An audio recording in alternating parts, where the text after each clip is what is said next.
think there is no shortcut about this. This is quite critical. This is quite urgent. This is quite clear that it needs to be looked into with all stakeholders who are in this field, beginning with the Managing Director of Kenya Power. And I want to call upon strongly the committee which deals with energy to call upon all of them who are involved in this so that the country Kenya is brought to the right cost of living. I want to say that normally when we are in Parliament, first of all, the contributors whom I've listened to have talked about industrialization in regard to the effect or the impact that the cost of increased electricity has in production. They've also talked about the investors who are in the country who may not continue with their investment because of the high cost of living. I want to make my contribution in support of reduced cost of electricity on the following facts. 1, in terms of security. 2, in terms of education. 3, in terms of human resource. 4, in terms of the local person, the Jua Kali artisan, the economic enterprises that we have in our counties. And when I'm talking now, I'm talking specifically to Homa Bay County. We know that there are issues that are there which are not addressed.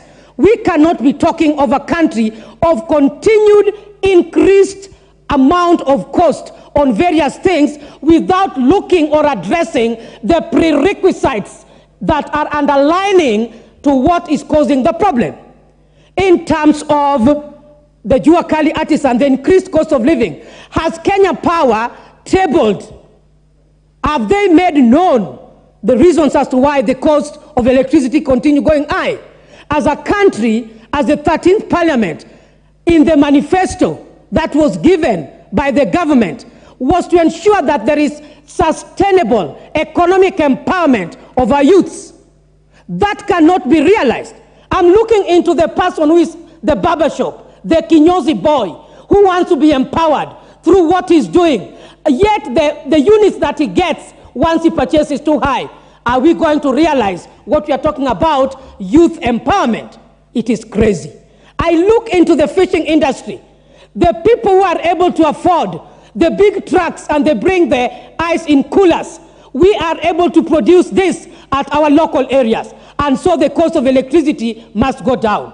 I'm looking into the education sector, where we are talking about competency-based curriculum. The children here in gallery, not all of them are equal to those in the rural areas. There are some areas we are talking of going digital. We are talking of a digitalized economy, ICT. How are you going to realize this? The Education Committee equally should investigate and know what is the cost of electricity that the schools, primaries and secondary schools are meeting. Is it affordable? Is it sustainable? These are questions to ask. I'm talking about in terms of security. If we do not have adequate electricity across the country, whether we have the guns, whether we have the tear gas, when the electricity is not there for operation, this cannot work.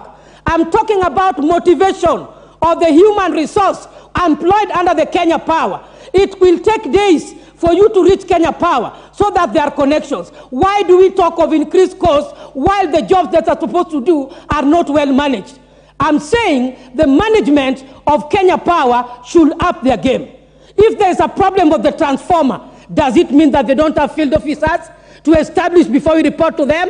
What is it that there is a gap? So I'm saying in the management issues also, let us address the real issues. Let us at all costs plus the ministry ensure that the cost of electricity come down and the sources which can improve and sustain provision of energy is realized. Otherwise, at this rate, we are just going to tell Kenyans we have failed as leaders, we cannot sustain the economy, there is no money, and so education cannot move, security cannot move, Jua Kali industry cannot move, and nothing can happen. Water is life, and so energy is life.